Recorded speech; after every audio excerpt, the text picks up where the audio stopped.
Saudara, dalam sidang sengketa Pilpres yang digelar di Mahkamah Konstitusi, nama Presiden Jokowi disinggung oleh tim hukum Ganjar Mahfud. Jokowi dianggap melakukan abuse of power untuk memenangkan Prabowo Gibran.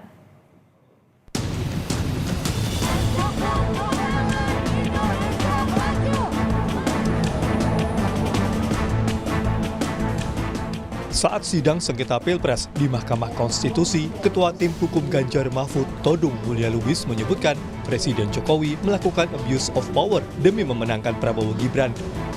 Jokowi dianggap melakukan intervensi kekuasaan, ketidaknetralan penegak hukum, dan politisasi bantuan sosial sehingga memengaruhi perilaku pemilih. Nepotisme Jokowi melahirkan abuse of power atau penyalahgunaan kekuasaan yang tersusun rapi. Adanya nepotisme yang dilakukan oleh Presiden Joko Widodo yang kemudian melahirkan abuse of power terkoordinasi guna memenangkan pasangan calon nomor urut 2 dalam satu putaran. Nepotisme yang dilakukan oleh Presiden Joko Widodo dalam Pilpres 2024 dilakukan begitu rapi, secara terstruktur, sistematis dan masif, yang pada akhirnya membuat Pilpres 2024 hanya menjadi aksi teatrikal belaka. Anggaran negara dihabiskan, etika diabaikan, demokrasi dirusak. Demi apa semua ini dilakukan? Jawabannya sekali lagi hanya satu, memenangkan pasangan calon nomor urut 2 dalam satu putaran.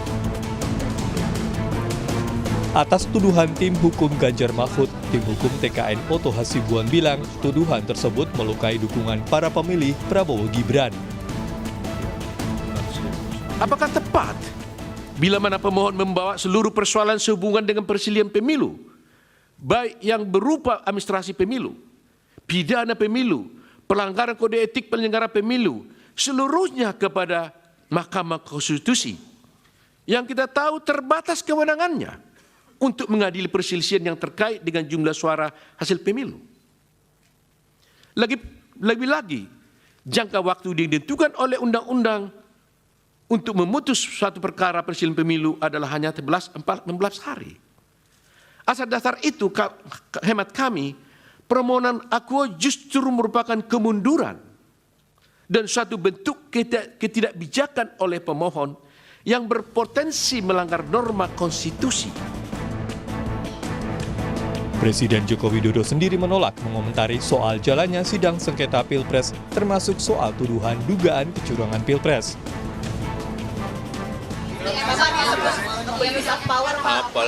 Untuk apa? Saya tidak mau berkomentar yang berkaitan dengan MK, ya. Sidang akan kembali dilanjutkan besok Senin 1 April 2024. Kali ini agenda sidang adalah mendengarkan keterangan ahli dan saksi pemohon, serta pengesahan alat bukti tambahan pemohon Anies Mohaimin dan Ganjar Mahfud. Tim Liputan Kompas TV. Sidang sengketa Pilpres di Mahkamah Konstitusi akan memasuki tahap pembuktian. Lalu apa saja upaya dalil pemohon atas gugatan hasil Pilpres, termasuk soal tudingan Presiden Jokowi yang melakukan abuse of power untuk memenangkan Prabowo Gibran. Kita bahas sore hari ini bersama Fahri Bahmid, Wakil Ketua Tim Hukum Prabowo Gibran, dan Firman Jaya Daily, Wakil Deputi Tim Hukum Ganjar Mahfud. Selamat sore Bapak-Bapak. Selamat sore Mbak. Selamat sore.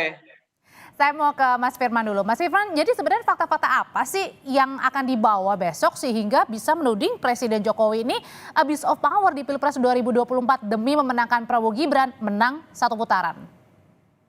Secara normatif dan makro kami sudah menyampaikan di permohonan. Ada berbagai konstruksi, substansi, dan narasi yang kami sampaikan.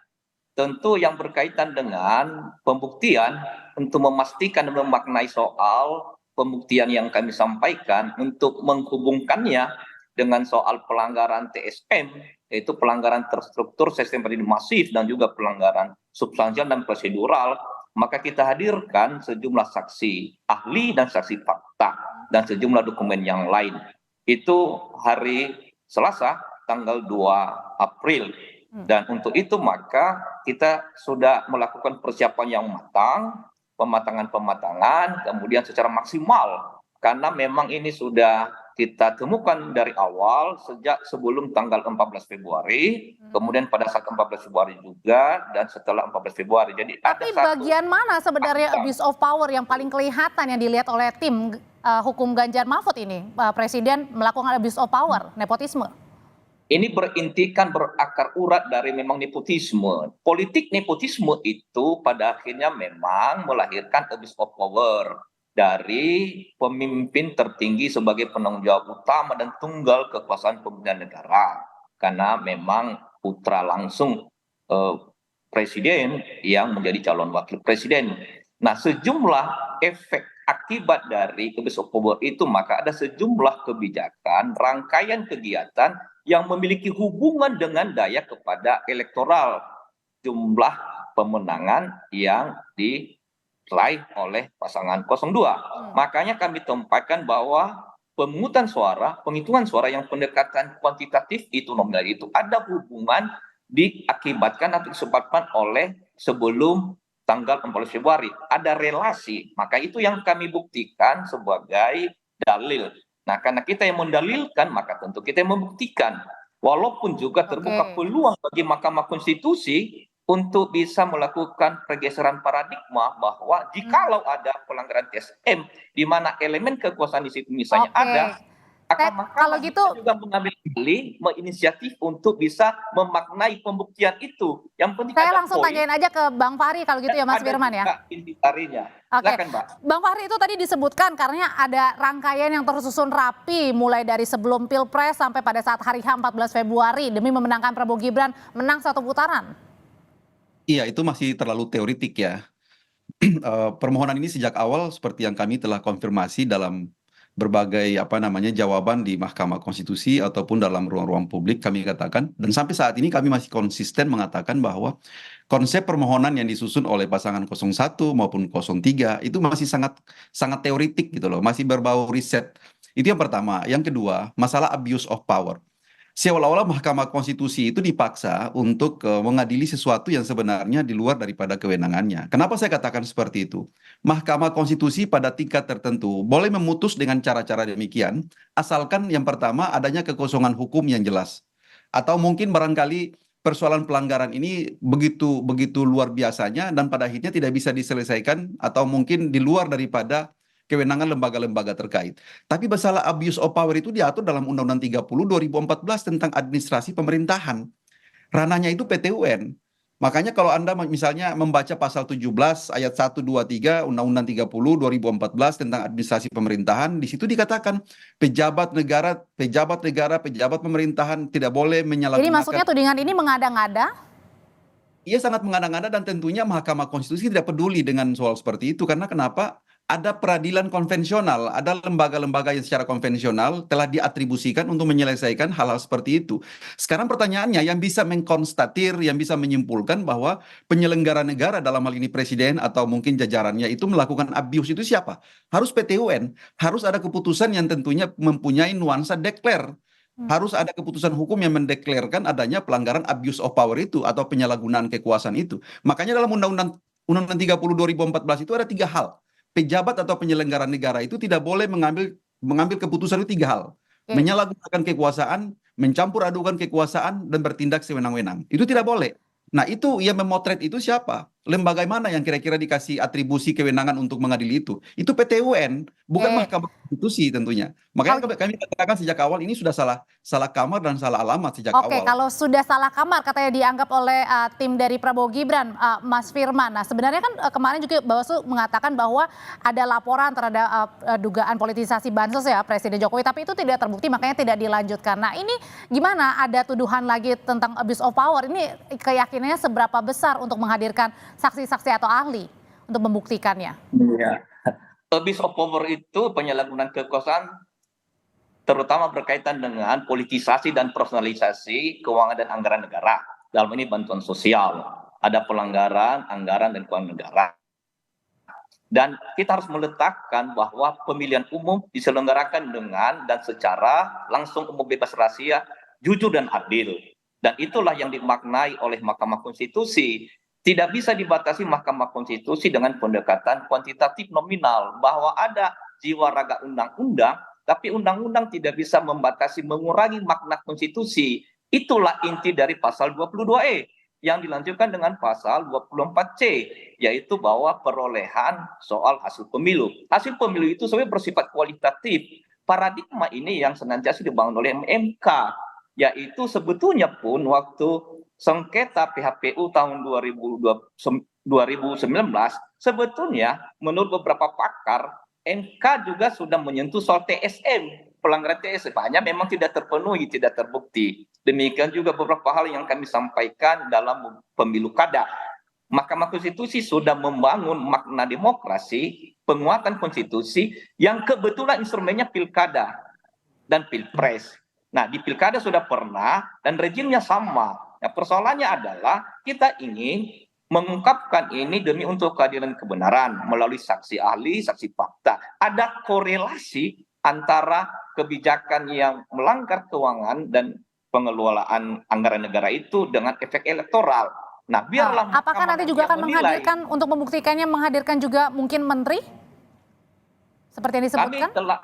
Kami juga sudah meminta itu kepada mahkamah, karena menteri-menteri terkait atau pejabat setingkat menteri yang terkait dengan otoritas itu tentu bisa kita undang melalui Mahkamah Konstitusi, dan hakim mahkamah bisa menanyakan, menilai demi untuk keadilan kebenaran. Biar ini diungkapkan dari sampai terakhir, dari hulu sampai hilir. Bagaimana kebijakan makro yang terjadi dalam kaitan dengan batas-batas yang biasanya itu tidak berkaitan dengan soal pemilu. Tapi kali ini 1-2 bulan ada soal bansos, kemudian jumlah hampir 500 triliun, kemudian datanya itu tidak akurat. Biasanya datanya dari Kementerian Sosial, kemudian tidak ada data, tidak turun. Tapi yang disentuh adalah kantong-kantong pasangan tertentu. Nah, oleh karena itu maka kita mintai melalui MK untuk menghadirkan sejumlah menteri atau pejabat yang terkait. Itu. Oke, kalau gitu ke Bang Fahri lagi deh. Kalau tadi kan ada rencana untuk mau menghadirkan ya, untuk membuktikan ada beberapa ruang yang tidak bisa disentuh oleh Bawaslu karena sangat terbatas. Oleh karena itu ruang yang kosong itu dimaknai, dipastikan oleh MK. Ada petun Pak ini maksudnya? Ini kaitannya bahwa tadi disebutkan oleh Bang Fahri juga ada sebenarnya ada ranah lain ya di luar MK dari petun ini untuk menyelesaikan dugaan abuse of power. Bukan, itu kan berkaitan misalnya kalau ada pelanggaran yang berkaitan dengan penyalahgunaan, ini kan bisa dipetunkan.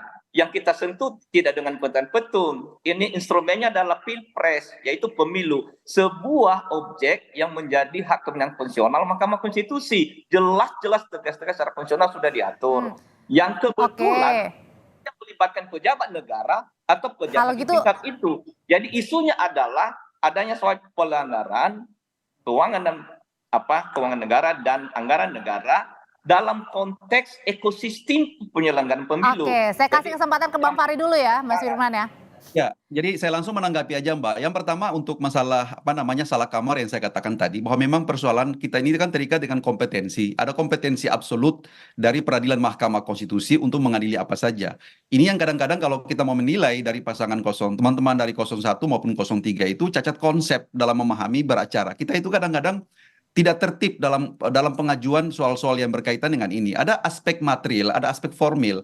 Kadang-kadang kalau aspek formilnya tidak memadai, maka aspek materialnya itu nggak bisa ditegakkan. Makanya dalam hukum itu ada hukum acara, ada hukum material. Ada hukum formil, ada hukum material. Nah, material formilnya itu yang saya katakan tadi. Kalau bicara masalah tata tertib beracara untuk mendapatkan satu kebenaran, itu ada kamarnya, ada penyelesaiannya. Sepanjang menyangkut dengan abuse of power, menyalahgunakan kekuasaan, mencampur adukan kekuasaan, ranahnya itu Pengadilan Tata Usaha Negara karena MK itu tidak diatribusi untuk menilai tingkah laku pejabat. Oke, kalau gitu pertanyaan selanjutnya adalah karena kalau tadi disebutkan salah kamar, kemudian juga tadi disebutkan bahwa ranahnya adalah petun ya, bukannya di MK. Kalau gitu pertanyaan selanjutnya adalah apakah tim hukum Prabowo Gibran kalau gitu apakah yakin nih bahwa gugatan nantinya akan ditolak oleh Mahkamah Konstitusi? Usai jeda nanti tetaplah bersama kami di Kompas Petang. Terima kasih.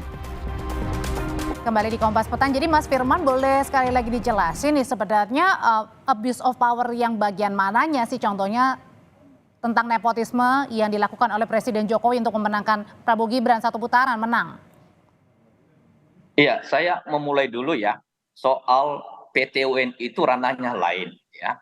Kemudian soal yang berkaitan dengan yang kita bahas, yaitu agenda tunggalnya adalah Pilpres. Dan satu-satunya badan peradilan dalam ini mahkamah adalah Mahkamah Konstitusi yang diberikan tugas tanggung jawab kewenangan konstitusional. Bahwa nanti dalam kaitan Pilpres itu ada dimensi penyalahgunaan kekuasaan dan kewenangan, maka itu tetap ranah MK. Nah, hal yang kedua adalah misalnya begini, kalau Bawaslu, kemudian KPU sudah memproses, tapi kan terbatas. Kemudian juga ada yang tidak diproses, ada yang diprotes tapi sangat kecil. Pernah kejadian misalnya dalam soal beberapa pilkada, terbukti pasangan calon sudah selesai pilkada, kemudian MK menemukan bahwa memang ini si pasangan terpilih terbukti korupsi. Apakah ruang itu tidak diisi? Ruang kosong yang tidak diisi oleh Bawaslu itu dan KPU daerah itu dimaknai, dipastikan oleh MK.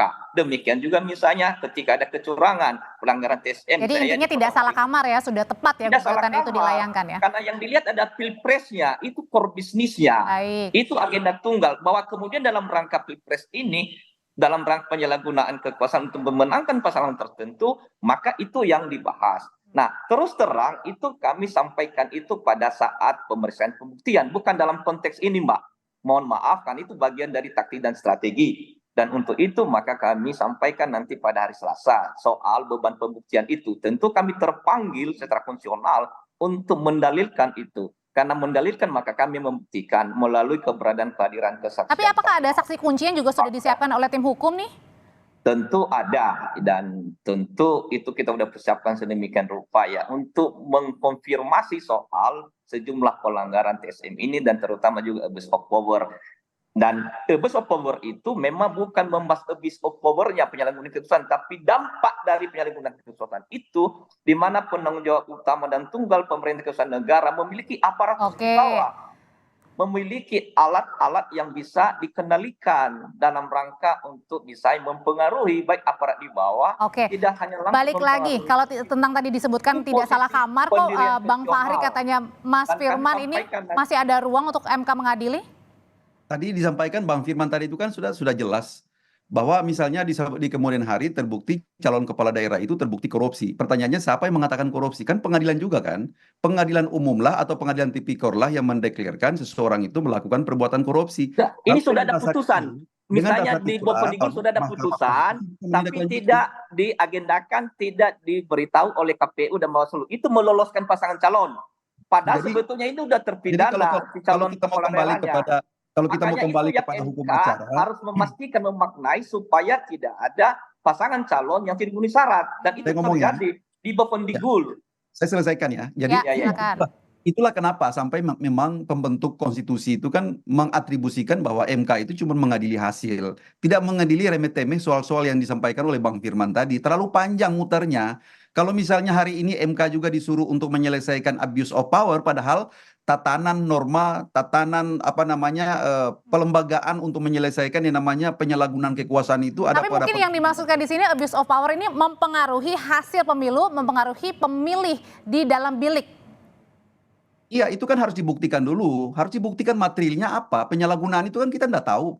Alat ukur yang dipakai untuk mengukur bahwa presiden atau menteri melakukan penyalahgunaan itu apa? Harus pengadilan kan? Pengadilan itu siapa? Pengadilan Tata Usaha Negara.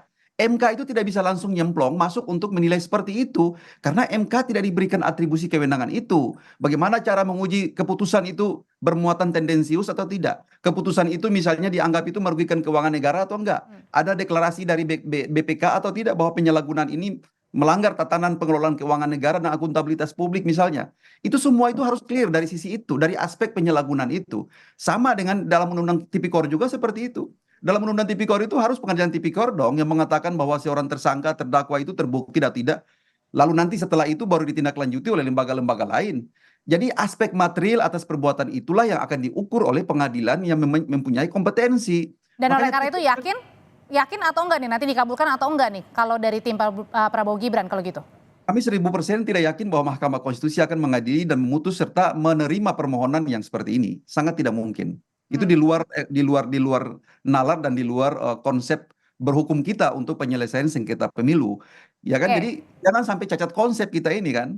Karena masalahnya itu yang saya katakan tadi, kadang-kadang kita itu terlalu memaksakan kehendak kita untuk menyelesaikan sesuatu yang kadang-kadang itu tidak kompatibel dengan kewenangan lembaga gitu kan, kewenangan konstitusional daripada Mahkamah Konstitusi. Oke, Mas Firman tadi disebutkan oleh Bang Fahri 1000% ya, 1000% yakin bahwa akan ditolak. Kalau gitu apa yang akan disiapkan nih? Keterangan atau ahli atau mungkin saksi untuk memperkuat gugatan? Iya, petitum kita kan udah jelas ada 5 ya, minimal ada 3 yang sangat berkaitan langsung ya. Yang pertama memohon supaya pasangan calon 02 itu didiskualifikasi. Yang kedua yaitu juga melaksanakan pemungutan suara ulang secara menyeluruh di Indonesia. Yang ketiga yaitu membatalkan keputusan KPU tentang perolehan suara. Itu posisi dalam petitum kita yang tentu kita perkuat dengan pembuktian saksi ahli, saksi fakta dan dokumen. Kita justru tidak boleh membatasi Mahkamah Konstitusi.